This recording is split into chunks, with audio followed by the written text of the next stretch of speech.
Hi guys, welcome to Talk to Me Tuesday for Tuesday, August 12th, 2014. This is Jennifer.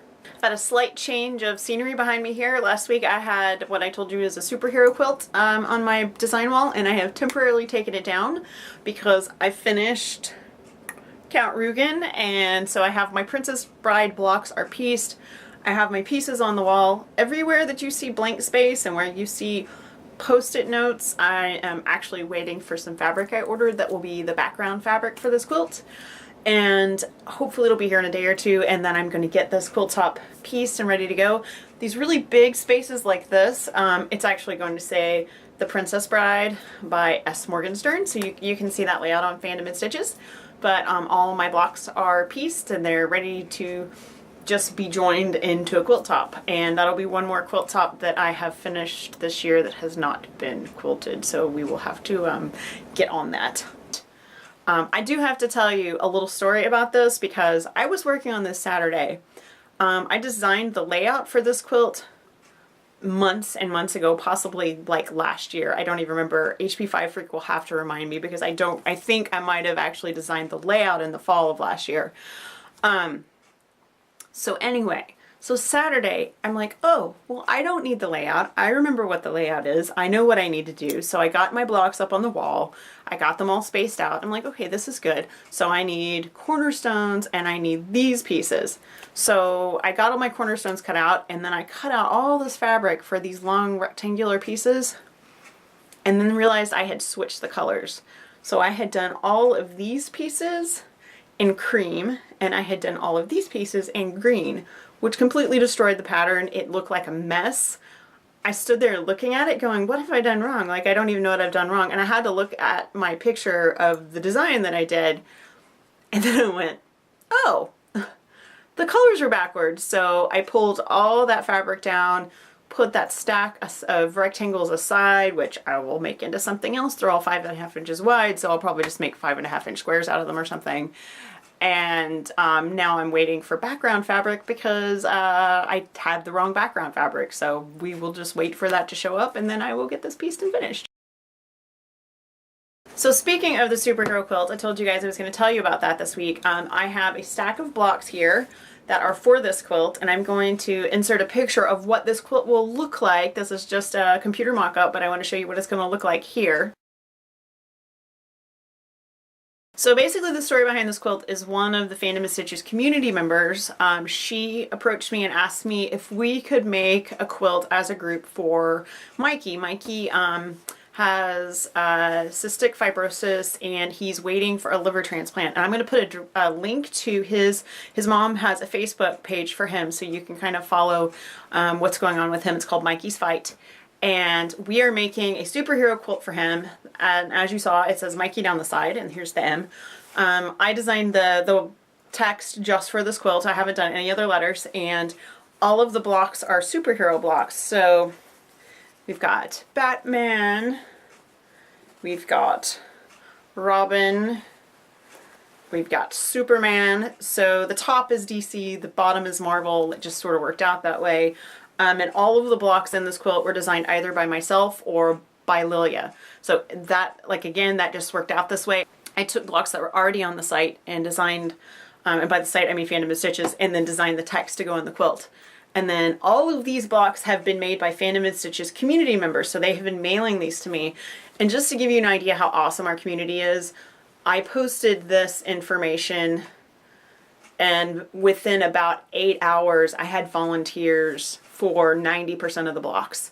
And within 36 hours I had volunteers for all of the blocks, for the batting, for the fabric backing, and a long arm quilter. So this is a really unbelievably awesome group. This never made it to the Fandom and Stitches website because I posted this in the Facebook group, and before I ever had a chance to write any kind of update for the website, everything had been volunteered for. So I'm just waiting until we get this all done, and then I'll write a big post about it for Fandom and Stitches.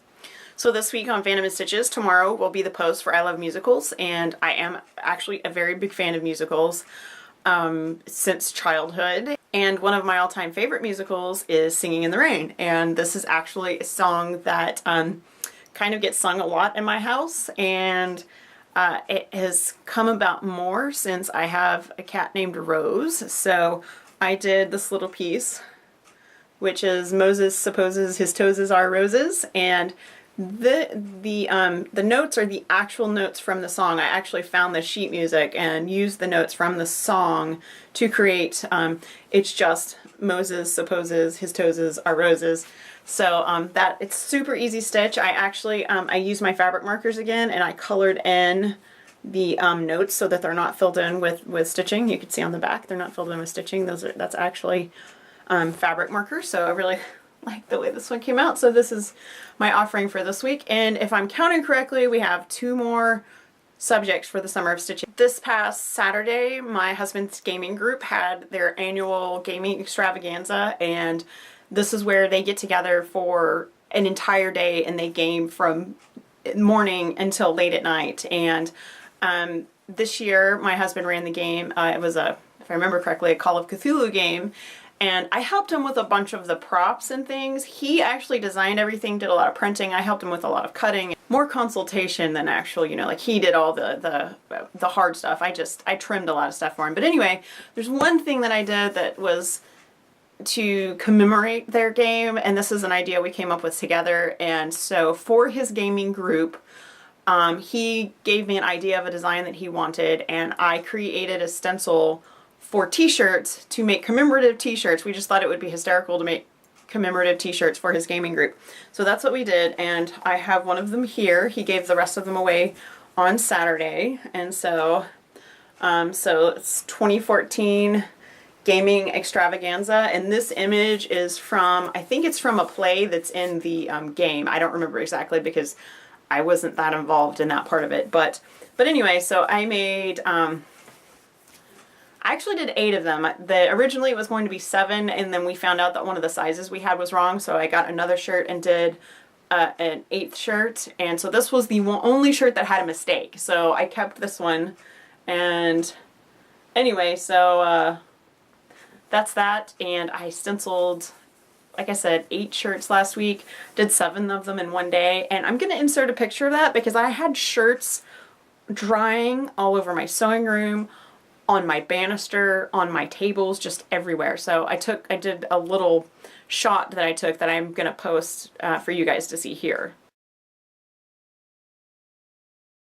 So the Moses Supposes stitch was really fast. I finished it in like an evening. So I decided to turn my attention back to my crochet, which I have been neglecting for months because I was working on an Afghan I wasn't really excited about anymore. So if you guys remember earlier in the year, I made a couple of Autumn Glory Afghans, which if you saw Joel's 68 video last week, you saw what that pattern looks like. Well, I got into this one and I just got tired of it. I'd already done 2, and I had maybe 6 or 8 inches, and I couldn't, every time I picked it up, I put it back down again. So I decided to rip the whole thing out and make something else. But instead of actually just ripping it out, I just crocheted it into something else. So I just cut my yarn and crocheted it apart. I decided to go with an old favorite. This is the sideways shell.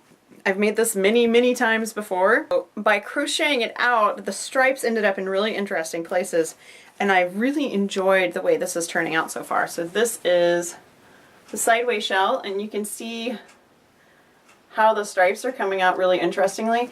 Okay, so the probably 6 or 8 inches of the Autumn Glory, when I uncrocheted it and recrocheted into this, got me from here to about here. If possible, I'm going to get this done before Saturday. Saturday is the Linus Connection meeting, and I would like to get this finished and turned in. I started it yesterday or day before yesterday, so I'm going to try to get it done and get it turned in. The sideways shell crochets up so fast, and it is such a relief to not be working on something that I don't want to work on. So I'm going to get this done and get it turned in. So I think that's it.